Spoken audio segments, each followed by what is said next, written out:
하나님이 만들어 놓은 기독교의 구원의 진리는 대속의 구속이라니까요.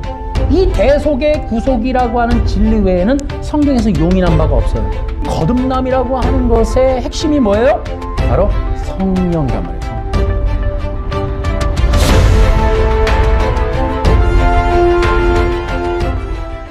최근에 제가 친한 목사님과 대화를 하게 됐어요. 저희가 이제 선교하는 선교사님이신데, 이제 여러 가지 대화를 하다가 이제 그리스도의 믿음과 그리스도를 믿는 믿음에 관한 이제 토론을 하게 됐습니다. 이제 먼저 말씀을 드리면 저는 전통적인 장로교 목사입니다. 저는 그냥 예수님을 믿으면 구원받는다고 그렇게 알았고 믿었고 전했어요. 근데 이분이 아니라고, 그리스도가 갖고 계신 믿음을 믿어야 구원을 받는다고 이렇게 얘기를 하셔서 되게 당황했어요. 처음 듣는 이야기였고 이게 무슨 얘기지 싶었어요. 이제 그러면서 이제 한 두어 시간 이렇게 얘기하게 됐는데, 생각을 해보니까 틀린 게 되게 많더라고요. 이분이 우리가 이제 선교를 하시는 분이고, 또 이제 이렇게 사실은 교단은 달라도 뭐가 이렇게 틀리겠어요? 그런 생각을 안 하고 우리가 이제 했으니까. 근데 너무 놀랐어요. 일단, 이제 이와 같은, 오늘 썸네일과 같은 이 제목으로 이제 이 보편화되어서 지금 시중에 떠도는 이야기를 아시는 분들은 아마 대충 감을 잡으실 텐데요. 그러나 저 같은 사람도 있단 말이에요. 전통적인 그냥 장로교 목사, 보수 기독교. 아니, 이게 처음 듣는 얘기였어요. 그리고 구약의 구원의 방법이 다르다, 이런 것도. 아브라함의 믿음과 예수님의 믿음이 어떻게 이게 하나가 될 수 있나, 이런 얘기들이 너무 이제 이렇게 낯설었습니다. 그래서 이제 얘기가 끝나고 집에 와서 이제 유튜브를 좀 살펴봤어요. 이런 얘기를 하는 게 있나? 와우, 되게 많더라고요. 깜짝 놀랐어요. 그러니까 제목은 그리스도의 믿음, 예수 그리스도의 믿음, 이런 식으로 이제 이렇게 돼 있어요. 이런 주장이. 그래서 이제 이렇게 영상을 쭉 이렇게 이제 핸드폰으로 이렇게 올려보니까 언제 이렇게 이런 얘기가 있었지? 그랬더니 오래된 건 8년 전에도 이런 얘기를 하는 영상이 있더라고요. 깜짝 놀랐어요. 또 하나는 최근에도 있어요. 한 2개월 전 영상도 있더라고요. 여기 쭉쭉 올리니까 되게 많아요. 그래서 이거 누가 이렇게 얘기를 하지? 그래서 교단적으로 보니까 제일 많은 건 성서 침례가 제일 많고요. 그 다음에 이제 거기 교단을 살펴보니까 장로교 그 통합 측이 있고요, 합동 측, 송태근 목사님도 그렇게 얘기하시고, 장신대 쪽도 이렇게 얘기하고, 순복음도 이제 이렇게 얘기하고 있고요, 성결교도 당연히 이렇게 얘기하고 있습니다. 그러니까 근데 이분들이 이제 하나같이 얘기하는 거는 이제 갈라디아서 2장 20절이라든지 이런 이제 갈라디아서나 로마서, 에베소서 이 세 개의 서신 가지고 이분들이 뭐라 그러냐면 예수 그리스도를 믿는 믿음, 이렇게 이제 우리 개역 성경이 되어 있는데, 놀라운 거는 킹 제임스 성경에 가면 이게 소유격으로 되어 있다. 그러니까 그 번역들이 잘못됐다. 어떻게 해야 되느냐? 그리스도를 믿는 게 아니라 그리스도의 믿음으로 이렇게 번역을 했어야 된다. 근데 이제 킹 제임스를 하는 이제 성서 침례 쪽은 이해하잖아요. 그 사람들은 그렇게 이제 유일 성경으로 하니까. 근데 순복음이나 다른 교단인데도 킹 제임스 성경을 인용하면서 거기에만 그렇게 돼 있다. 다른 성경, 개역 성경을 다 잘못되어 있다. 소유격으로 해야 된다. 그리스도의 믿음이다. 이렇게 이제 돼 있습니다. 그래서 그리스도께서 소유하신 믿음, 이런 것을 이제 딱 보는데 뭔가 이상하다는 생각이 좀 들긴 했어요. 이건 뭔가 어딘가에서부터 출처가 있나 보다. 이런 생각을 해서 이제 네이버에서 책을 검색을 해봤더니 바로 이 책이 나왔습니다. 딱 한 권 있어요. 책이 2013년에 나왔습니다. 10년이 넘었죠. 지은이를 봤더니 리처드 헤이스예요. 이 분을 찾아 들어가 보면 이제 미국 사람이라고 해요. 이제 어디 사람은 안 나와요. 그걸 찾아봤는데 그냥 듀크 대학교 신학부 교수다. 이게 좀 나온 거 요거밖에는 없어요. 어쨌든 이제 뭐 갈라디아 여기 부제목도 갈라디아서 3장 1절에서 4절 내러티브 하부구조 뭐 이래갖고 여기 다 이제 분석을 하고 재해석을 해요. 그다음 로마서도 마찬가지고. 그런데 여기에 보면 내가 이제 궁금한 게 그러면 2013년에 리처드 헤이스가 이걸 주장해서 지금 이 목사님들이 영상을 찍었나 하고 봤더니 이 안에 보니까 자기가 말하고 있는 이 이론을 처음 말한 사람이 있다 이런 얘기를 하면서 거기 기록을 해놨어요.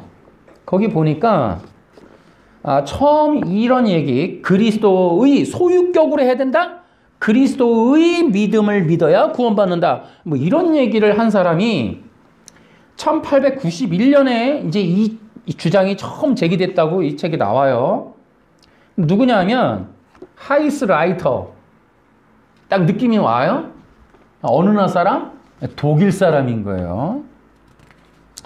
우리는 이제 앞에서 이게 지금 우리 진리와 사상 시리즈 19번째인데 제가 이제 이거를 이제 그 칸트 정언명령 도덕법 뭐 이렇게 하면서 이제 시작을 했단 말이에요. 제가 이제 사실은 공부를 이제 사실은 철학 이렇게 기초적인 과정서부터 계속 읽고 있는데 제가 이번에 이제 진리와 사상 시리즈를 하면서 놀랬던 게 바로 독일 신학에 대한 정체를 이제 알고 나서 너무 놀란 거였어요. 사실은 이번 시리즈에 중요한 게 바로 이제 독일 신학이 아니었나 이제 이런 생각을 하는데 바로 1891년에 이제 이렇게 독일에서 이런 얘기가 나왔다고 딱 하면 우리는 이제 딱 기억나는 건 자유주의. 그죠? 슐라이어 마허. 두 번째는 바로 이 이제 그 신정통. 바로 이 칼바르트 이렇게 생각이 나잖아요.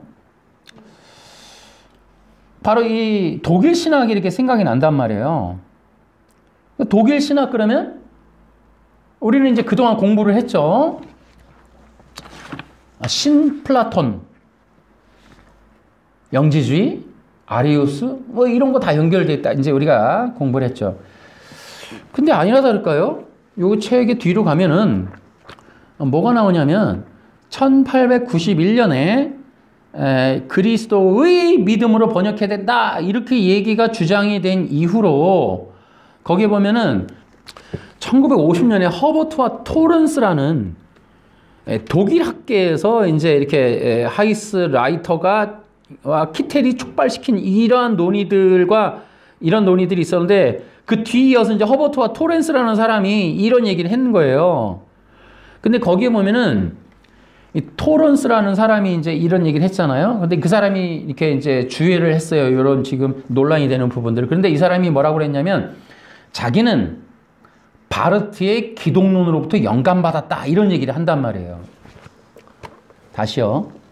그러니까 이 책을 쓴 시초도 독일 하이스 라이터인데 그 이후에 1950년에 이제 이 토런스라는 사람도 칼바르트의 영향을 받아서 이걸 주장하게 되는 거예요, 이거를.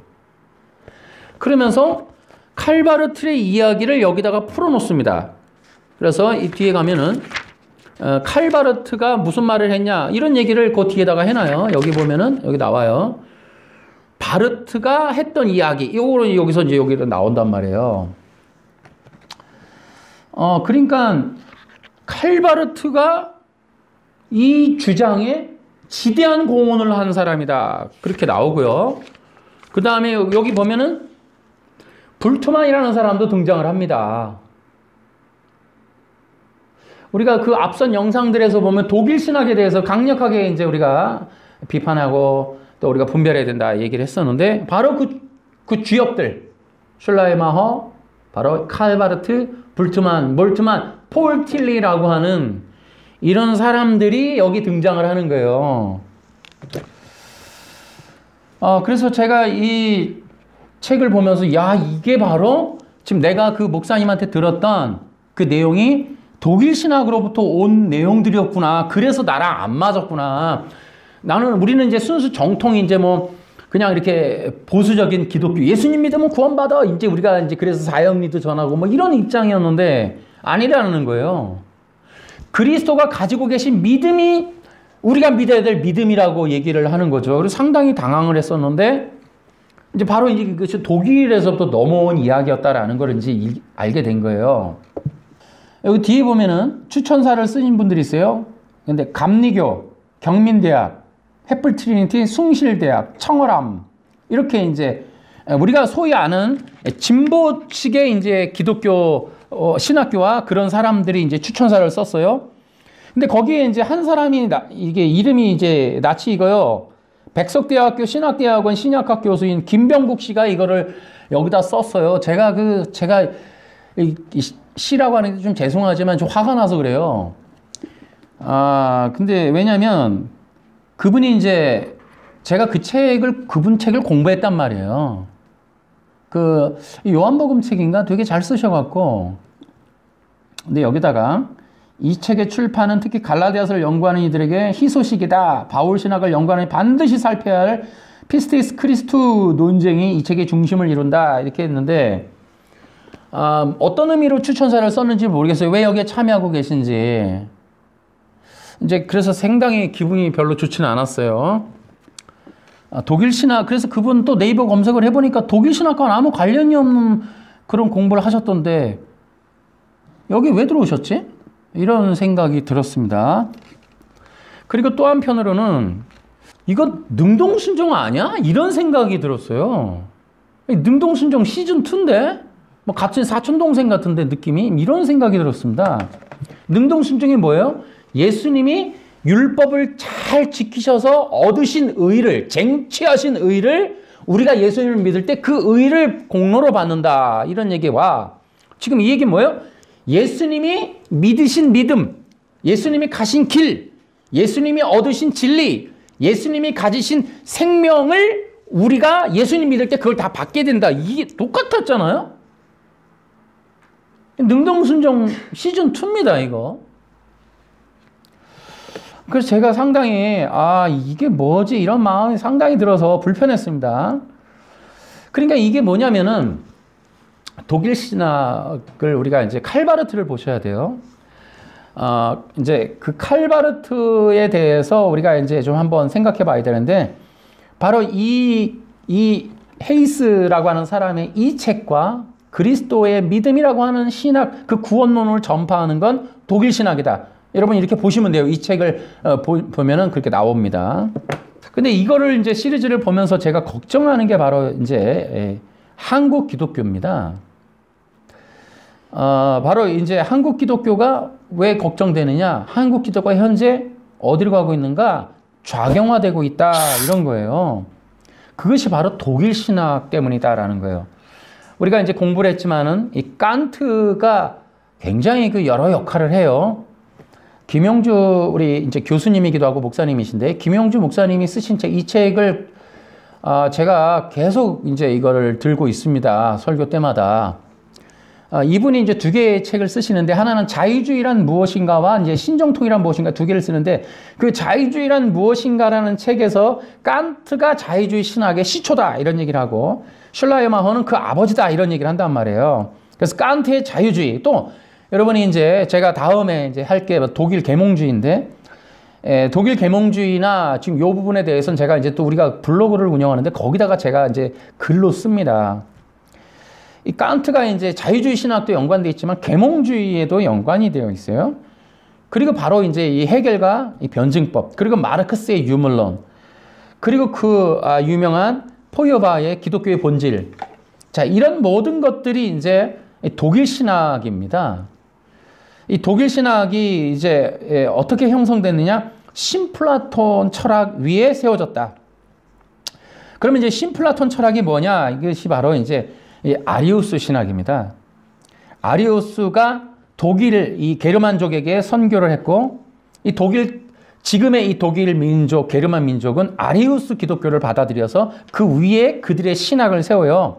그래서 그들이 만든 게 바로 자유주의 신학, 사신 신학, 신정통 신학 이런 것들을 이제 탄생시키게 됩니다. 근데 이제 이런 독일 신학에 대해서 왜 걱정을 하고 위험스럽게 보느냐?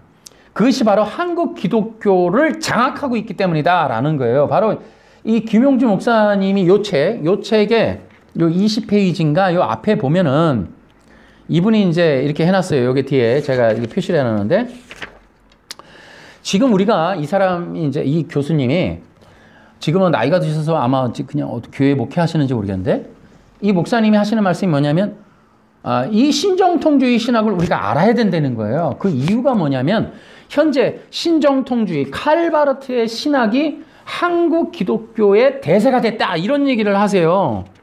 그러면서 여기 구체적으로 여기 학교 이름을 써놨어요. 장신대, 감신대, 한신대, 연세대학교, 이화여자대학교 이들이 중도 혹은 진보 성향을 보이는 신학교에서 바르트의 교회 교의학이 거의 교과서로 사용되고 있다. 그리고 이 김용주 쓰신 분도 장신대 출신이세요. 통합중 목사님이신데.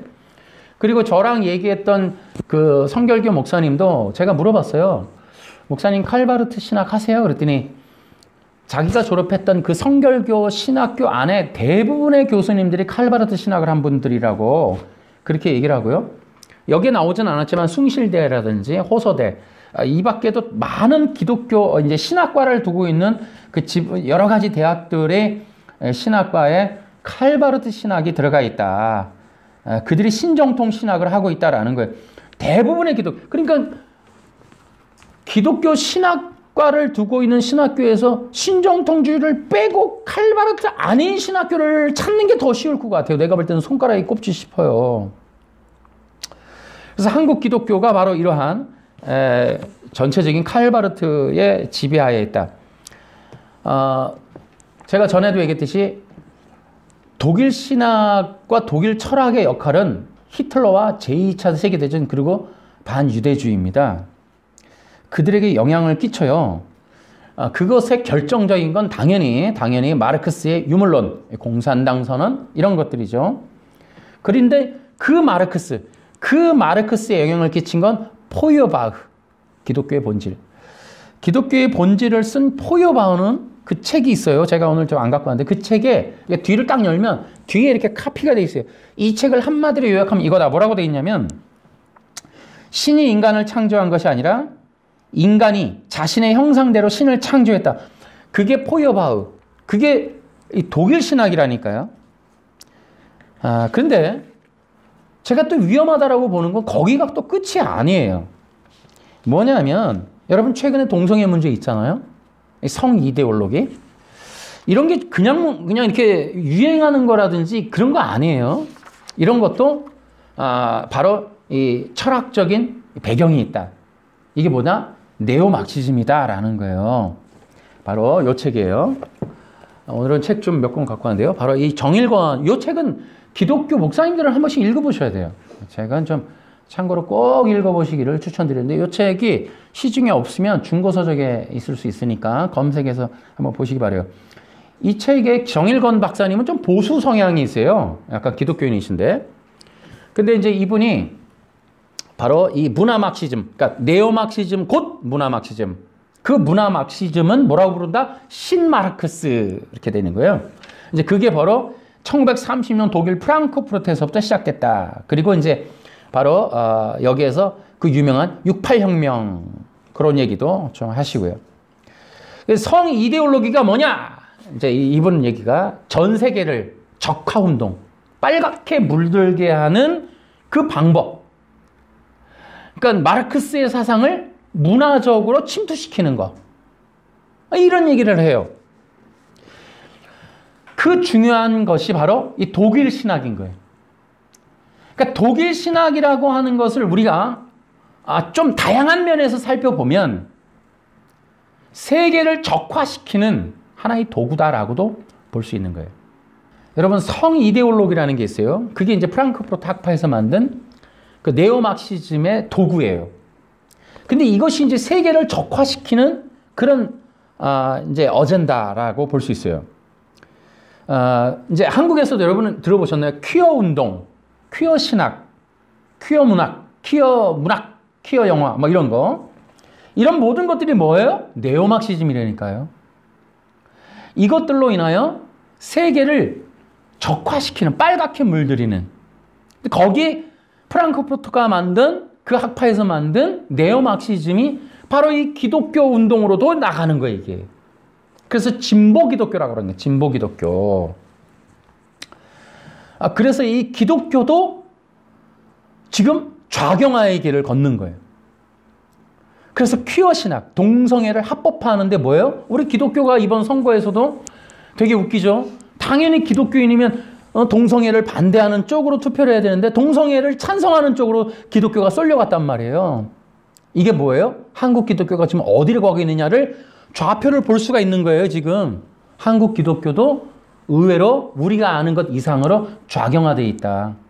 동성애 합법화라고 하는 것에 대해서 인정하는, 또 그런 방향으로 가고 있는, 또 그런 운동을 하는 정치인과 그런 세력들을 대대적으로 지지하는 좌경화, 그 좌파적인 성향, 좌익으로 급격하게 기울고 있는 게 한국 기독교다.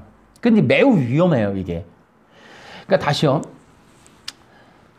제가 염려하는 건, 제가 이제 여러 개를 이렇게 이제 그 교회사도 이렇게 보고, 중세, 특히 이제 그 계몽 시대부터 이제 르네상스, 계몽 시대, 이제 근대에 이르기까지 이런 그 흐름들을 보면은, 여러분 되게 재밌는 게 중세 시대부터, 그러니까 계몽 시대 이후로 계몽주의가 번창하면서 어떻게 돼요? 유럽이 전쟁터로 변합니다. 쑥대밭이 돼요. 그러니까 루터가 종교개혁을 해서 이제 이렇게, 야, 쟤네들은 저렇게 기독교 예배하네 이러면 되잖아요.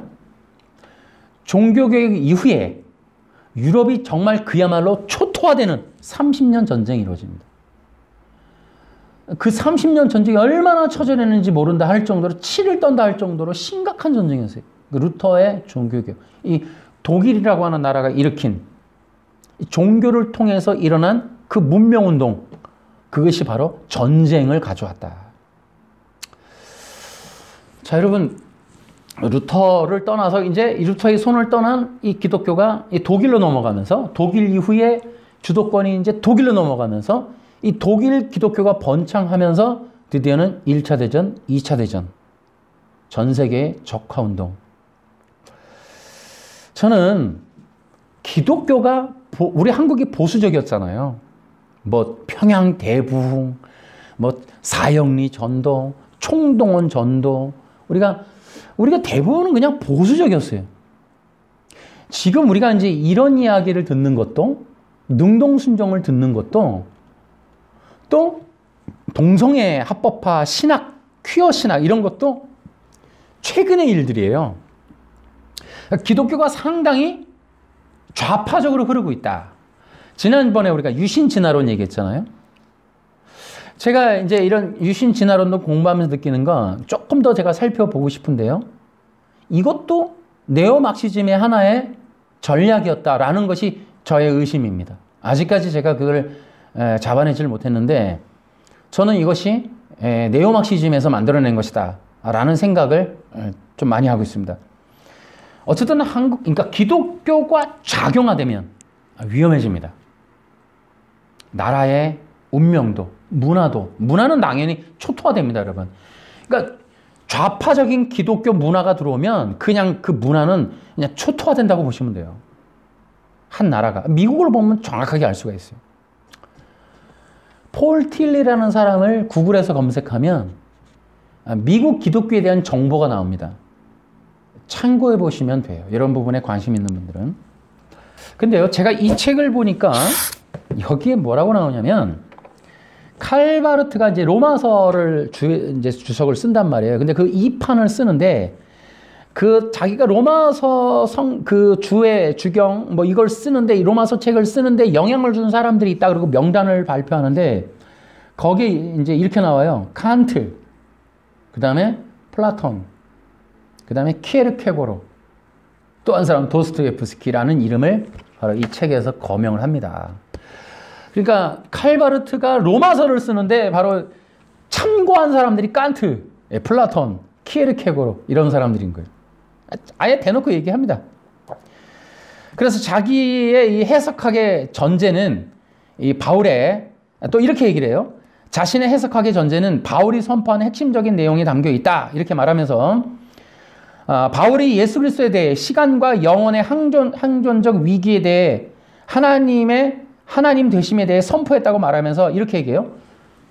바울이 이것을 안다는 사실, 이것이 바로 나의 시스템이다.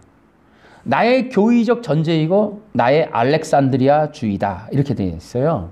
제가 이게 길지만 뭐 이상한 얘기를 이렇게 인용한 건 바로 끝에 나의 알렉산드리아주의다. 여러분, 알렉산드리아주의가 뭐예요? 바로 아리우스를 뜻하는 거예요, 이게. 그러니까 철저하게 아리우스를 따라가고 있다는 말이죠, 나는. 그리고 바울도 끌어내리겠단 말이죠. 나의 시스템 안으로. 강력한 선언인 거예요. 자, 어쨌든 칼바르트는 이제 그러고 나서 그러면 이제 칼바르트가 어떤 사람이냐? 제가 이제 불월교에서 뛰어나는데요. 헤겔과 바르트라는 책이 있어요. 제가 지금 갖고 오지 않아서 못 보여드리는데 그 책에 313페이지 이렇게 돼 있어요. 선택된 인간으로서의 예수 그리스도. 거기에 이렇게 돼 있어요. 아들 예수 그리스도는 삼위일체의 제2 인격으로서 아버지와 함께 선택의 주체였다. 선택받았지만 또 선택하는 주체다. 이와 동시에 그는 하나님의 영원한 선택과 예정의 대상이기도 하다. 선택의 주체이지만 대상이기도 하다. 또 인간을 구원하고자 하는 하나님의 영원한 결단은 예수 그리스도라고 하는 피조물의 존재를 이렇게 얘기한단 말이에요. 예수 그리스도를 피조물이라고. 자, 앞에서 얘기했죠. 이 책에 보면은 이제 선언해요. 나의 알렉산드리아 주의다. 이렇게 얘기를 선언해요. 그러니까 알렉산드리아의 교부였던 바로 이 아리우스를 뜻한단 말이에요. 독일 신학은 아리우스를 따라간단 말이에요. 근데 아리우스가 뭐가 문제였다고요? 예수님을 피조물이라고 얘기했단 말이에요. 그래서 니케아 공의에서 정죄를 당한단 말이죠. 그 아리우스주의가 정죄를 당하고 끝난 게 아니라고. 그 아리우스주의가 바로 이 남아하는, 이탈리아로 남아하는 그 게르만 민족에게 이 아리우스주의가 들어가요. 정죄됐는데 이단은 안 없어진다니까요. 우리 정통 기독교는 아리우스를 안 받아들입니다. 예수님이 피조물이라고 하는 걸 우린 거부하는 거예요. 근데 예수님이 피조물이라고 하는 우리 정통 기독교가 정지한 그 아리우스 기독교가 독일로 가서 거기서 꽈리를 틀고 커진다고요. 그리고 바로 이 칼바르트가 나는 알렉산드리아주의다 라고 선언을 한다고요. 아리우스주의다 말이지. 그리고서는 헤겔과 바르트라는 책에서 예수 그리스도라고 하는 피조물의 존재를 이라고 선언을 한다고요. 예수 그리스도를 피조물이라고 선언한다니까요. 지금 연결된 거 이해되시죠, 지금? 그러니까 지금 이게 모두 아리우스주의를 근데 그 아리우스주의가 바로 영지주의라고, 영지주의. 그래서 그 영지주의가 그럼 무슨 영지주의냐? 그랬더니 제가 그 블로그에 올린 것처럼 신플라톤 사상. 그 신플라톤주의 사상이란 말이죠. 그럼 신플라톤주의 사상에 그것을 영향을 깊이 받아요, 독일 신학이. 그 신플라톤주의가 뭐냐? 인간학이래, 인간학. 그 인간학이 뭐냐? 인간을 상승시키는 거예요. 신과 연합시키는 거예요. 신과 연합을 시키는 거예요. 그 신과 연합시키는 것을 바로 헤겔의 변증법에서 바탕을 딱 마련해요. 그리고서 마르크스가 그걸 바꿔버린단 말이에요. 유물론으로 바꿔버린단 말이죠. 그래서 태초에 신이 있었다. 정신이 있었다. 이걸 확 바꿔서 태초에 인간이 먼저다. 인간이 먼저다. 인간이 주체다. 인간이 먼저다. 사람이 먼저다. 이 얘기를 마르크스가 만들어서 세상에 퍼뜨려 문재인 정권에서 말했던 사람이 먼저다. 이게 바로 유물론이라, 유물론. 그 얘기는 되게 인권을 말하네. 사람의 휴머니즘이야. 따뜻하네. 이런 개념이 아니고 신에 대한 저항이라니까요. 그래서 포여바흐의 영향을 받았다 그랬잖아요. 마르크스가 유물론을 만들 때. 포여바흐가 뭐래요? 인간은 하나님의 창조물이 아니다. 오히려 인간이 자신을 투영해서 만든 게 신이다. 그 포여바흐의 이야기에 박수를 치면서 이 마르크스가 헤겔의 이 변증법을 확 뒤집어 갖고 헤겔 좌파였지만 청년 좌파였는데 그래서 나와서 헤겔을 뒤집어요. 그리고서는 사람이 먼저다. 다시 말하면 인간이 신을 창조했다. 그게 이제 황장엽이가 그걸 이제 마르크스의 그 유물론을 붙잡고 주체사상을 만드는 게 북한에 가서 뭐예요? 그 김일성한테 바칠 때 인간 주체사상. 그게 뭐냐면 인간이 먼저라는 거예요. 인간이. 신이 없는 존재다 말이죠. 그 인간이 우선적, 인간이 주권을 갖고 있다. 그 얘기를 이제 신영복이라고 그러는 사람이 가지고 와서 남한에다가 퍼뜨릴 때 사람이 먼저다. 휴머니즘. 근데 그게 바로 반기독교라고요. 반기독교. 그래서 주체사상은 기독교를 받아들일 수 없어요. 양립할 수가 없다고. 그러니까 휴머니즘, 사람이 먼저라고 주장하는 사람들의 정치적인 사람들의 입장과 기독교는 같이 갈 수가 없다고요. 그래서 기독교를 핍박하는 거예요. 재편하는 거예요. 여러분 지금 대한민국의 글로리, 넷플릭스 글로리라든지 이런 게 다 뭐예요? 네오막시즘, 문화막시즘. 이게 뭐예요? 네오막시즘 하면은 좀 휴머니즘이 아니잖아요. 기독교를 공격하죠. 기독교. 모든 드라마, 모든 음악, 모든 영화에서 뭐예요? 기독교를 공격하잖아요. 기독교. 근데 어떻게 공격하냐? 하찮게 여긴다는 거예요. 이번에 파묘에 대해서도 이제 그 비판하는 어떤 사람이 얘기를 하죠. 기독교 측에서 얘기하는 게 파묘에서 그 자문했던 무당도 염려했다는 게 그 작자가 약간 바꿔서 기독교를 조롱하는, 기독교를 공격하는 것으로 다 바꿨다는 거예요. 근데 그 자문했던 무당조차 그걸 염려했다는 거예요. 이거 너무 이거는 기독교를 하찮게 이거는 조롱하는 거 아닌가. 그 유해진이가 장로로 나와요. 장로로. 근데 장로로 나오는데 접신을 한단 말이에요. 이게 위험한. 여러분이 우리가 좀 주의해야 되는 것 중에 하나가 뭐냐면 주문이에요. 주문. 그러니까 그 파묘라는 영화에서도 여러분이 주의를 하셔야 돼요. 이 영화가 1000만 명이 넘었다면 그 틀 안에, 그 어두운 공간 안에 1000만 명을 갖다가 가둬놓고 약 2시간가량 주문을 갖다가 다 넣어버린 거예요. 이거를. 그런 걸 주의해야 된다고. 영적으로 이게 영화를 즐기는 게 아니라니까요. 세뇌를 당하는 거지. 영적으로 굉장히 안 좋은 거예요. 파묘는. 제가 그거 보고 구토할 뻔했다니까요. 중간에 내가 절반도 못 보고 제가 껐어요. 이거 보면 안 되겠다. 그 주문 외우는 게 너무 강력하더라고. 야, 이건 더럽다, 이거. 이거 더러운 영들이 들어오겠다, 이거. 심각하겠다, 이거.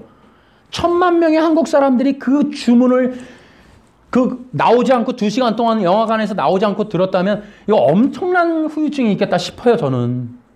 그게 뭐다? 네오막시즘이라고 그래요. 그러니까 네오막시즘은 그냥 이렇게 좌경화시키는 문화가 아니고 반기독교 정서를 퍼뜨리는 위험한 빨간색의 문화란 말이에요. 근데 그게 기독교 교리에서도 칼바르트, 슐라이어마, 포요바우를 통해 지금 기독교를 초토화시켰다. 지금 제가 이 얘기를 해드리는 거예요.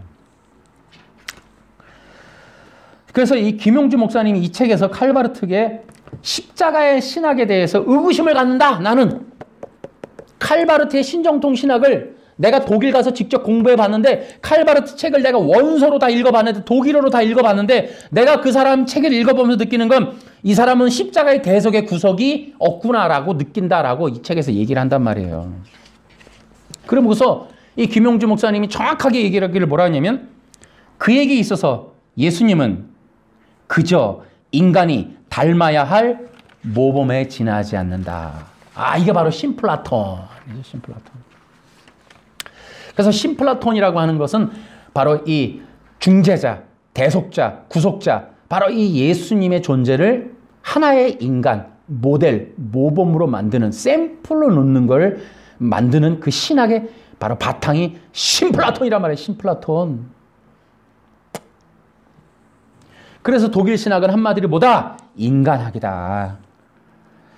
이제 인간학에서부터 나오는 것이 뭐예요? 바로 이 그리스도의 믿음이라는 거예요. 그리스도의 믿음.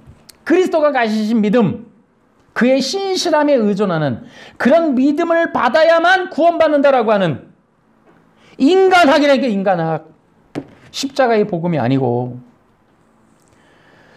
그러니까 우리가 이제 성도들에게 유익을 주려면 어떤 복음을 전해야 될지를 생각해야 돼요. 그러니까 제가 영상을 보고 느끼는 건 진짜 이분들이 성도들에게 구원을 주겠다고 이런 말을 하고 있는가라는 의구심이 들더라고요. 그 영상을 한 10여 개, 다 들은 거 한 10여 개고, 검토해 본 건 뭐 다 해봤어요. 며칠 동안 다 해봤어요. 그러니까 거의 다 들어봤다고 보시면 돼요. 제가 거기 관련된 건 하여튼 거의 조금씩 들은 것도 있지만 다 들은 것만은 10개가 넘어. 다 들었어요. 며칠 동안. 제가 이 길거리에서도 다니면서도 이 이어폰을 꽂고 그 유튜브들을 들었다니까요. 그의 이제 그래서 그의 칼바르트의 신학을 따라가면 이분 말이에요. 구원받기는 힘들다. 그런데 뭐예요? 신정통주의 신학이라고 지금 한국의 모든 기독교 신학대학에 다 깔려버렸다. 이분의 염려다. 이분의 염려고 저의 염려고. 자, 그래서 이제 우리가 이런 이제 이 책을 좀 분석을 좀 해봤는데요. 어쨌든 이분들의 내용은 이런 거예요. 아까 얘기했듯이 킹 제임스 성경으로 보면 소유격이다. 그러니까 그리스도의 믿음이다. 그리스도를 믿는 게 아니다. 그리스도를 목적으로, 그리스도를 대상으로 믿는 거, 그거 잘못된 번역이다. 그리스도가 소유한, 그리스도가 얻으신 그 믿음, 그 믿음을 통해서 우리가 사는 거지, 그분의 신실하심, 하나님께 순종하심, 그 순복음교회 그 무슨 목사님이 쓰신 그 영상에 보면은 이렇게 제가 메모도 해놨었는데, 그분도 그래요. 신실하심, 뭐라고 그랬냐면, 그분은 요한복음 4장의 그 바다와 바람아 잠잠하라 그 사건에서 제자들이 두려워 떨었다는 거예요. 왜 그랬느냐? 그 예수님을 믿었기 때문이라는 거예요. 뭐가 잘못됐느냐? 예수님이 믿으신 하나님을 믿었어야 되는데 예수님을 믿었기 때문에 두려웠다는 거예요.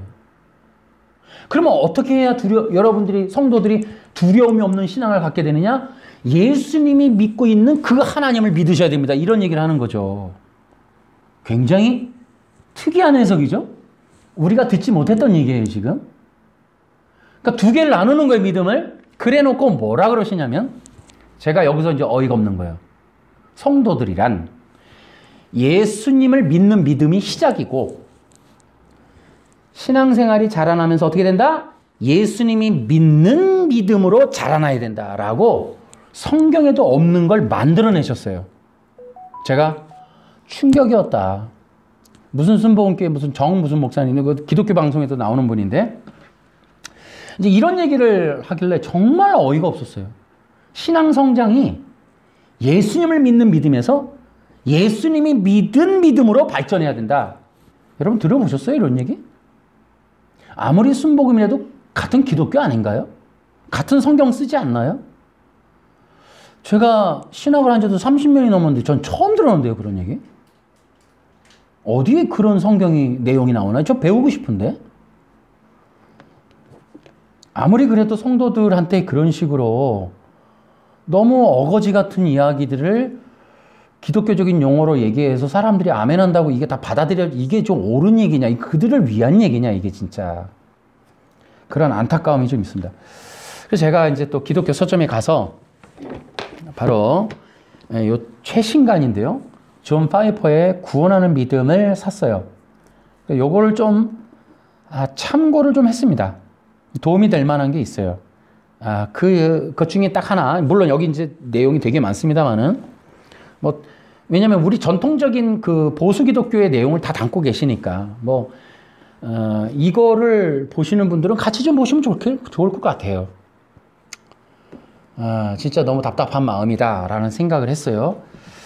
근데 이제 우리가 오늘 이제 유절이 요한복음 5장 26절 요걸 가지고 이제 했던 그런 내용들, 그거 내용이 이제 하나 딱 그냥 그거 하나가 딱 눈에 띄더라고요. 다른 것도 다 그렇지만은 그 부분에 대해서 이제 우리가 그 믿는 믿음. 그러니까 이분이 이런 얘기를 하는 거죠.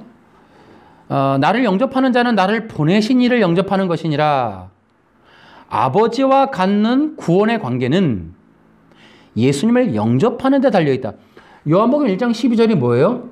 영접하는 자, 곧 그 이름을 믿는. 그래서 뭐라 그래요? 믿음을 뭐라 그래요? 영접이라고 얘기를 한단 말이에요. 요한복음 자체가 또 그걸 어떻게 또 해석하는지 모르겠어요. 이 사람들은 거의 다 초토화시키니까 바울의 서신서를 다 재해석해버리니까 그냥 요한복음까지 건드린 것 같지는 않은데 여기 이렇게 돼 있어요. 예수님을 영접하는 것이 구원을 얻게 하는 이유는 아버지께서 자기 속에 생명이 있음 같이 아들에게도 생명을 줘 그 속에 있게 하셨기. 그러니까 하나님의 뜻이, 이 파이퍼 목사님이 하나님의 뜻이 예수님을 믿는 거라는 거예요. 그럼 우리 보러 예수님을 믿어라 하는 이유는 아버지의 갖고 계신 그 생명이 아들에게 주어졌다는 거죠. 그래서 아들을 믿음으로 그 생명을 얻게 한다. 이것이 이제 믿음이라고 하는 거예요. 그런데 이제 그뿐만 아니에요. 제가 이제 좀 정리를 해보면 이렇습니다. 이제 요한복음 서신이 지금 이 패턴을 따라가요. 그러니까 요한복음은 예수님을 믿는 것에 대한 것과 그 믿음으로 인하여 생명을 얻게 하는 게 반복적으로 나타나요. 그죠? 계속 반복해서 나타납니다. 근데 이제 우리가 이것을 통해서 믿음이란 뭐라고 할 수 있느냐? 첫 번째. 그래, 믿음이라고 하는 거. 어쨌든 그리스도의 믿음이든 그리스도를 믿는 믿음이든 그 사람들이 이제 이 칼바르트 이쪽 신학이 말하는 믿음을 제가 알고 있어요. 그거 나중에 얘기하고. 첫째는 믿음이라는 건 그리스도에 대한 신앙 고백이에요. 그리스도에 대한 신앙. 누구요? 그리스도. 그러니까 성경에 나온 것만 얘기하자고요.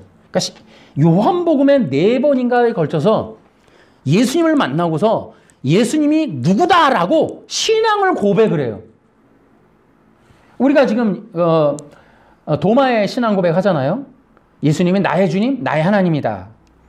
근데 이런 4차례에 걸쳐서 나와요. 그러니까 예수님이 누구라고 믿는가 하는 게 믿음이에요. 그러니까 믿음이란 뭐예요? 기본적으로 신앙 고백의 내용이에요. 그러니까 성경의 신앙 고백은 예수님에 대해서 뭐라고 얘기해요? 하나님, 주님, 그리스도, 하나님의 아들, 구주, 뭐 이런 식의 이런 내용이에요. 이렇게 신앙을 예수님에 대해서 고백을 하는 거, 그게 믿음이라니까요. 그렇게 신앙을, 그렇게 예수님에 대해서 시인하고 고백하면 생명을 얻는다. 이게 기본적인 패턴이에요. 우리가 알고 있는 전통적인. 두 번째. 그러니까 믿음이라는 게 뭐냐를 보면 믿음은 두 번째 뭐다? 영접이에요, 영접. 영접이 뭐예요? 받아들이는 거예요. 근데 왜 영접이라는 걸 썼어요? 이것은 인격적인 만남을 말하는 거예요. 인격적인 고백을 말하는 거예요. 이게 대단히 중요한 거예요, 여러분. 인격적이다 말이죠. 그와의 영적인 연합을 통해서 그래서 영접을 하는 거예요. 그래서 영접이 뭐예요? 받아들이는 건 뭐예요? 그분과 내가 하나가 되는 거예요. 영적인 연합이 되는 거예요. 그래서 그분에 있는 생명을 내가 얻게 되는 방식은 그분을 모셔드리는 거예요. 영접하는 거예요. 예수님을 모셔드리는 거예요. 예수님을. 이게 믿음인 거예요. 그래서 어떻게 한다? 생명을 얻게 하는 거죠. 그런데 왜 우리에게 그 믿음이라는 것이 중요하냐? 첫 번째는 그 믿음은 하나님이 정해주신 법칙이에요, 법칙. 여러분, 요 얘기도 우리는 잘 기억하셔야 돼요. 이 사람들을 위한 논증은 뭐 블로그나 다른 걸로 또 하겠습니다만은 우리가 한번 기억해 보자고요. 잘 기억해 보세요. 믿음은 지금 이 사람들이 깨고 싶어 하듯이 이 사람들의 컨셉은 뭐냐면 믿음은 네가 만들어냈고 인간이 생각해낸 거고 판단한 거고 여기서 내가 할까 말까를 선택한 거다. 다시요. 이 사람들이 지금 칼바르트라든지 지금 그리스도의 믿음을 주장하는 사람들의 의미는 믿음이라는 거는 인간이 생각한 거, 이성적인 작용, 그 다음에 인간이 선택한 거, 그런 거라는 거예요. 그러니까 공로가 된다는 거예요. 인간이 주체가 됐다는 거예요. 그걸로는 안 된다는 거죠. 그런데 컨셉이 이제 그렇게 유도해 간 거예요, 이거는. 그러니까 이게 집중을 흐리게 만드는 거예요. 그런 게 아니고 성경적인 믿음은 뭐냐면 법칙이에요, 법칙. 하나님이 그렇게 정해놓은 거예요. 이것은 바로 어디예요?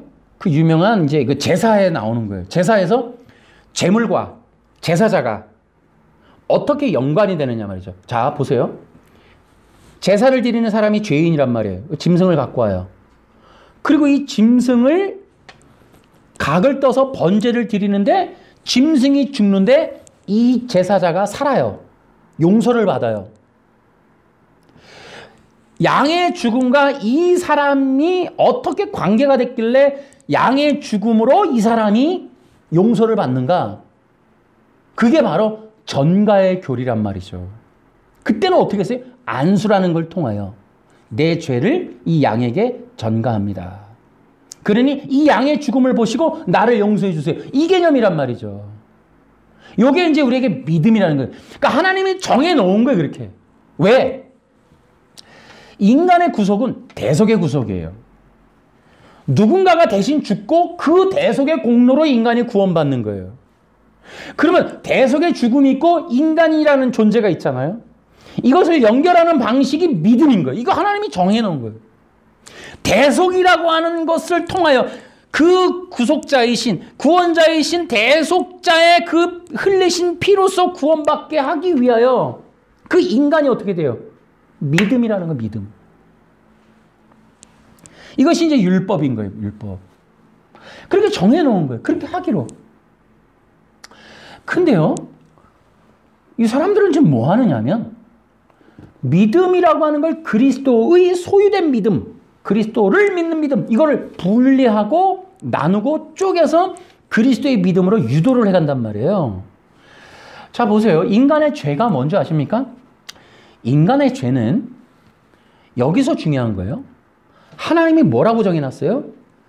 대속이라고 하는 교리를 통하여 인간이라고 하는 죄인이 그 대속자의 대속의 피와 그 구속의 공로에 적용을 받아서 그 대속 안에서 하나님 앞에 나아오도록 만들었어요. 요게 법칙이에요. 그러면은 우리 말로 요즘 말로 하면 이게 뭐냐면 그리스도 안에서예요. 다시요. 인간이 구원받을 수 있는 유일한 길은 그리스도를 통해서예요. 그리스도라는 제한된 방법, 제한된 존재, 제한된 법칙에 의해서만 구원받아요. 다른 것은 없어요. 요게 중요한 거예요. 인간의 죄는 뭐냐면 그걸 벗어나는 거예요. 그리스도라고 하는 존재, 그리스도라고 하는 통로, 그리스도라고 하는 중재자와 구원자와 대속주라고 하는 그 가인과 아벨의 그 놀라운 제사의 내용, 아벨이 드렸던 그 희생의 제물된 피, 그거를 통하지 않고 인간의 이름으로, 인간의 능력으로 그 길을 벗어나서 인간의 능력으로, 인간의 권위로 하나님 앞에 나아오는 것, 이게 원죄란 말이에요. 그것을 부끄럽다라고 하는 거예요. 옷 벗어서 부끄러운 게 아니라 그것이 바로 부끄러워지는 거거든요. 그것이 가인과 아벨의 제사로 연결되는 거예요. 이 부분 이해되십니까? 그러니까 이게 우리가 이제 분명하게 입장이 서 있어야 돼요. 그러니까 우리는 그리스도라고 하는 제한된 방법, 제한된 이름, 그 제한된 권위와 제한된 통로를 우리는 믿는 거예요. 그것이 예수님을 믿는 믿음인 거예요. 예수님이 나의 구원자입니다. 나의 유일한 구원자입니다. 하나님 앞에 나아가는 유일한 구원자입니다. 그러니까 우리는 그걸 받아들이는 거예요. 근데 죄는 뭐예요? 싫은 거예요. 여러분, 이런 독일 신학이나 이 칼바르트가 뭐라는 건 그거를 풀어버리는 거예요. 그래서 이 김용주 교수님이 염려하는 것도 뭐냐면 칼바르트의 문제는 뭐냐? 만인 구원설이다. 만인 구원설이 뭐냐면 자, 예수님의 십자가의 대속의 구속이 있어요. 이렇게 있어요. 그리고 인간이 있어요. 그럼 어떻게 구원받느냐? 예수님이 십자가의 구속을 이루셨다는 그 사실을 아는 사람이 구원받는 거예요. 응? 그러니까 예수 그리스도라고 하는 분이 이루신 사실. 그러니까 이것은 모든 사람이 구원받을 수 있는 거예요. 믿음이라는 게 동원이 안 되는 거예요. 이해되세요? 그리스도라고 하는 하나의 유일한 유일하게 허용된 그 길. 예수님이라고 하는 제한된 방법을 거부하는 거예요. 죄는, 사탄도 이걸 거부시키는 거예요. 인간학이라고 하는 신학도 바로 이걸 거부하는 거예요. 구약의 제사법이 바로 믿음의 우리가 원형이다 볼 수 있어요. 그래서 하나님이 만들어 놓으신 건 예수 그리스도를 믿음으로 그분과 영적인 연합이 되어서 하나님 앞에 나오는 것이 유일한 거예요. 유일한 거. 근데 이걸 끊고 해체시키는 거예요. 이거를. 이 진리를, 이 원리를 해체시켜 버리는 거예요.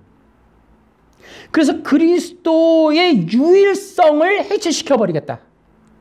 요 부분이 바로 그리스도의 믿음. 또 하나는 그리스도의 이 영적인 연합. 다시 말하면 여러분 영적인 연합은 그러면 자 보세요. 이 사람들과 차이점이 있어요. 어렵지만 잘 들어보세요.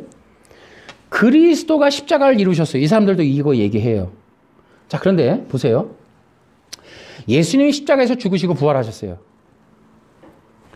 그 사실을 그 신실한 순종을 그러한 능동적 순종을 그러한 율법에 대한 순종을 하시고 이루신 그 신실함을 믿는 믿음. 그럼 성경에 있는 건 뭐냐면 로마서 5장에는 뭐예요? 자, 십자가를 이루시고 완성하시고 신실하시고 율법에 순종하시고 하나님의 뜻에 언약에 순종하시고 신실하시고 최선을 다하시고 삶을 신실하게 사시고 훌륭하신 인격을 가지고 계셨던 그 예수님을 믿는 믿음. 1번. 또 하나는 예수님이 십자가에 죽으실 때 내가 예수님을 믿음으로 예수님의 십자가에 동참하여 함께 죽고 함께 부활한 것으로 여겨주시는 거. 그러니까 예수님이 십자가에서 이루실 때 혼자서 수고 되게 하신 그 믿음 말고 그 순종 말고 십자가에서 이루시는 고난 그 신실함 말고 예수님이 죽으실 때 나도 함께 죽는 거. 함께 부활하는 거. 영적인 동참. 요게 로마서 5장의 믿음이라고. 차이가 있다는 거 여러분 아셔야 돼요. 요게 칼바르트와 차이점이에요. 그러니까 칼바르트는 십자가에서 죽으신 걸 개별 사건으로 보는 거야. 우리와 별개의 것으로. 그러니까 예수님의 개인 독단적인 어떤 훌륭한 사역으로 보시는 거예요. 성경은 그 십자가가 우리와 별개가 아니라는 거예요. 내가 예수님을 믿을 때 우리가 그때 죽고 부활한 것으로 여겨주시는 거예요. 하나님이 은혜로. 이것이 영적 연합인 거예요. 이해되시나요? 이 관점을 가져야 돼요. 그러니까 믿음이라고 하는 거는 생각하고 판단하고 이게 아니고 믿음은 하나의 법칙이고 원리이면서 하나님의 규정된 심지어 율법이에요. 그렇게 하라는 거예요. 그런데 그 믿음이라고 하는 것이 우리는 신앙 고백이고 그러면 어떻게 되냐면 로마서 5장은 하나님이 우리로 하여금 여러분 십자가에 죽어봤어요? 2000년에 있었어요? 없었잖아. 그렇게 죽고 부활한 것으로 믿음이라고 하는 것은 하나님께서 우리로 하여금 십자가에 동참한 것으로 여겨주시는 은혜라니까요. 은혜. 우리의 이성의 작용이 아니라 하나님이 그렇게 믿음의 이 놀라운 영적인 연합의 의미를 우리가 한 것으로 여겨주시는 거예요. 그것을 뭐라 그래요? 우리가 믿었다라고 하는. 그게 로마서 5장 얘기라니까요. 그러니까 믿음은 인간의 생각의 사고의 결과물이 아니라고. 근데 이 사람들은 그 프레임을 일단 쳐놔. 앞에서. 믿음. 네 사고의 결과물이잖아. 그러니까 안 되지. 그건 공로잖아. 그거 말고 예수님께 받은 믿음이 있어야지. 이렇게 나온단 말이죠. 그러니까 이게 프레임이에요. 그 사람들이 쓰는 프레임. 그래서 뭐라 그래요? 우리가 예수님을 믿으면 때로 안 믿을 수도 있잖아. 식을 수도 있잖아. 떠날 수도 있잖아. 근데 예수님께 받은 믿음은 그럴 수가 없어. 이렇게 얘기를 하는 분도 계시더라고. 얼마나 웃겨요. 이게 저는 그 영상들을 보고 느낀 거 첫 번째, 성경을 너무 모르는구나. 구원의 진리를 너무 모르는구나. 또 하나 느낀 건 그 수많은 영상들을 보면서 느끼는 건 저 사람들은 칼바르트를 모른다. 칼바르트가 뒤에서 조절하고 있었다는 걸 모른다. 그 의미가. 그리스도의 믿음이라는 프레임은 칼바르트와 독일 신학이 만들어낸 프레임이라는 걸 모르고 저렇게 하고 있구나 라는 생각을 하게 됐어요. 알고 하는 분이 과연 몇이나 있을까? 그런 생각이 듭니다. 이제 맞춰볼게요. 그러니까 제가 이제 이 얘기를 이제 읽었는데요. 이 예수 그리스도의 믿음이라고 하는 거는 이번 한 번이 아니에요. 저는 계속 가면서 능동순종도 지금 사상과 진리에서 제가 잘근잘근 밟고 가잖아요. 이것도 앞으로 그렇게 하겠습니다. 제가 이 부분을 또 알고 있는 바가 있어요. 여기에 바로 이 독일에서 성서 해석하는 방법이 이런 방법이 있어요. 이런 것도 제가 나중에 이 시리즈 진행하면서 계속 첨가해서 이런 것들을 변증해 드리겠습니다. 그리고 또 하나는 이 사람들은 대속의 속죄의 진리를 허물고 있다는 게 분명해요. 읽으면서 느껴요. 잘 들어보세요. 하나님이 만들어 놓은 기독교의 구원의 진리는 대속의 구속이라니까요. 이거를 건드리면 안 돼요. 그러니까 예수 그리스도라고 하는 죄가 없는 육체로 오신 영원한 생명의 하나님을 통한 구원, 이 대속의 구속이라고 하는 진리 외에는 성경에서 용인한 바가 없어요. 그것에 대해서 엄청난 도전이다, 이거는. 네, 그런 생각이 제가 이 책 읽으면서 느꼈어요.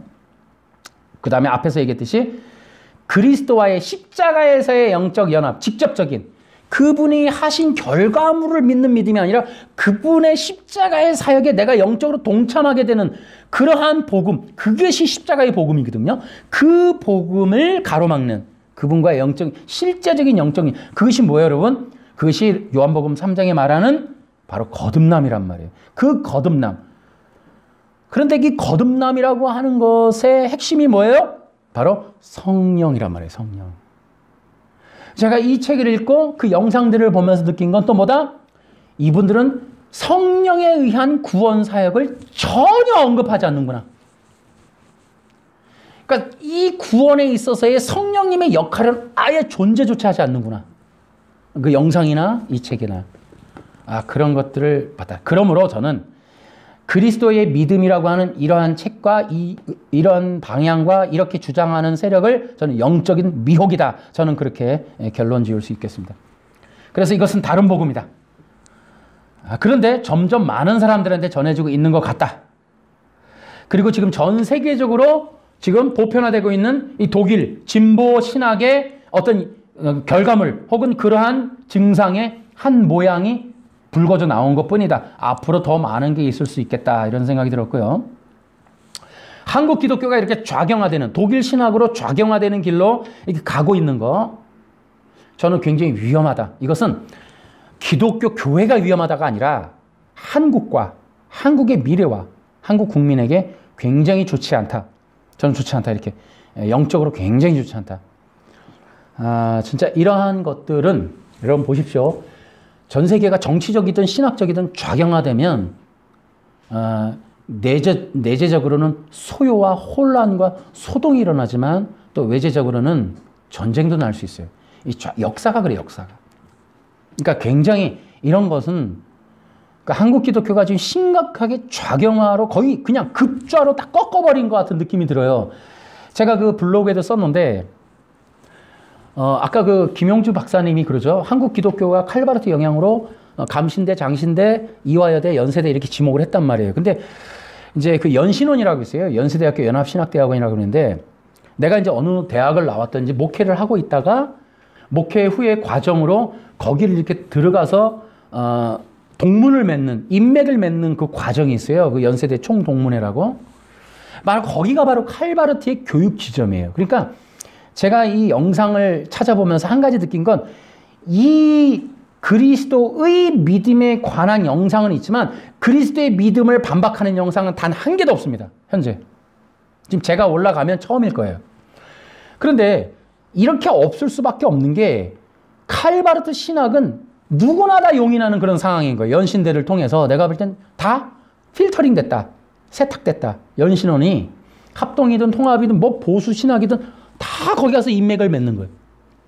이런 과정도 나는 위험하다. 그러니까 지금 칼바르트 신학이 모든 신학을 잠식했다라고 봐도 과언이 아니에요. 제 생각엔 그래요. 근데 칼바르트의 이 진보 신학, 바로 이 김용주 목사님이 쓰신 책만으로도 그 위험성을 충분히 얘기해주고 있어요. 저는 그런 부분들을 연구하면서 정말 우리 한국 기독교가 너무나 칼바르트를 소홀히 여겼다. 혹은 그가 주장하는 걸 너무 쉽게 받아들였다. 혹은 너무 쉽게 유행하는 뭐 고급된, 세련된, 신세대적인, 진짜 새로 발견한, 뭐 이렇게 발전한, 성장한 이런 식으로 칼바르트 신학을 받아들여서 누구나 막 너무 쉽게 지금 영상을 올리거나 그렇게 주장한 게 아닌가. 굉장히 나는 위험하게 보고 있다. 그래서 한국 기독교가 본래, 원래로 돌아가기는 점점 멀어지고 있는 것 같다. 급좌로 꺾었기 때문에 이제 돌아오기는 쉽지 않다. 이제 우리는 십자가의 복음을 더 분명하게 따라가는 것밖에 없어요. 오직 그 십자가의 복음과 그 성경이 말하는 절대적인 진리의 복음을 굉장히 보수적으로 지키는 길밖에 없다.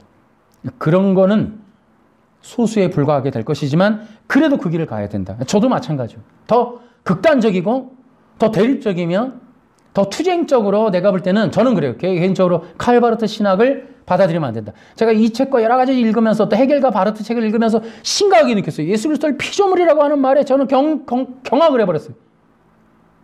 이들은 정말 예수님을 뭐라고 생각하는가? 아니랬더니 그 구속의 길을 완전히 헷갈리게 해놨어요. 헤겔의 그 신학집을 보면 완전히 진짜 다시 만들어놨습니다. 그 헤겔의 신학 논문집을 보면 충격을 먹습니다. 이 헤겔이 영향받은 이 칼바르트 신학도 마찬가지로. 제가 그래서 이런 부분이 있기 때문에 여러분들은 조심해야 되겠다. 오직 이 성경에 있는 이 성경의 십자가의 복음을 따라가는 그런 신학으로 우리가 가야 되겠다. 할렐루야. 우리 그런 길로. 이게 누구 못 돌아와요. 이런 영상 아무리 해도 여러분 조금도 영향 못 줍니다. 구원의 취소도 능동순종에도 마찬가지. 아는 이가 단결해서 그런 세력들이, 그런 공동체가 그 길로 걸어가는 수밖에 없어요. 우리가 이 십자가의 길로 걸어가는 정말 성경적인 이 복음의 구원의 공동체가 되기를 주 예수님의 이름으로 축원합니다. 자, 박수로.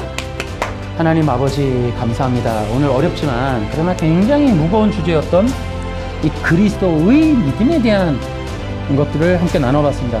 며칠 동안 연구하면서 이것이 바로 칼바르트의 영향권 아래에 있었던 이 독일 신학의 결과물이라는 거, 그들이 만들어 놓은 여러 가지 그 해석들을 찾아보면서 굉장히 위험한 함정이다, 속임수다, 미혹이다, 이런 것들을 알게 되었습니다. 그들은 이제 어차피 칼바르트를 따라가는 사람들이 더 많아진 시대이기 때문에 우리가 무슨 계몽이나 이런 걸 할 수도 없겠지만 이걸 통하여 혹시라도 뭔가 아닌 것 같다고 생각하시는 분들에게는 조금이나마 도움이 되거나 분별하는 좀 힘을 줄 수 있는 그런 영상이 되길 바라고, 무엇보다도 우리 교회 안에 있는 성도들은 절대적으로 이 칼바르트 신학을 거부하고 오직 예수, 오직 그리스도, 오직 십자가 중심의 이런 신학과 신앙으로 단결하여 끝까지 지키고 보수하고 고수하여 승리하는 그러한 우리 공동체가 될 수 있도록 우리 주님 성령으로 이끌어 주시옵소서.